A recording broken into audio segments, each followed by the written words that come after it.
Hey everyone! If you've been running a survey, a registration, or a contest, there always comes a time when you need to pull the plug. You don't want late entries messing up your data or people signing up after your event is already full. In 2026, Google Forms makes it incredibly easy to shut things down in real time. Today, I'm going to walk you through the precise steps to close your form and ensure your audience knows exactly what's going on. Let's jump right into the dashboard. Step 1.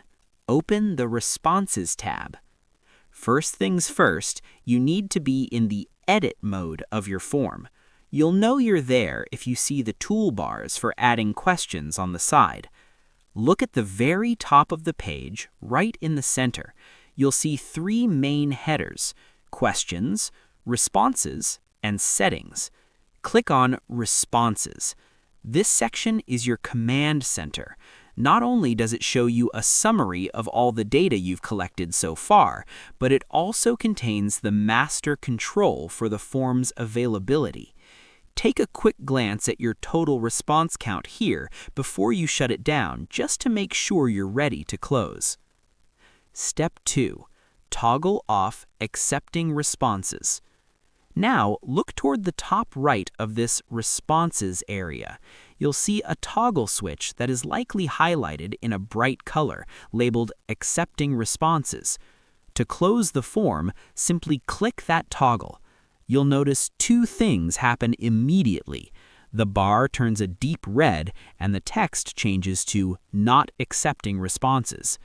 Important detail: once you do this, a new text box appears directly underneath titled Message for Respondents. Don't leave this at the default setting. Use this space to provide a helpful explanation. For example, you could write, "Sorry, the deadline for the 2026 summer workshop has passed. Please join our mailing list for future updates."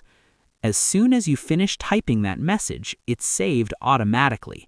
Your form is now officially locked, and anyone who clicks your link will see your custom message instead of the questions.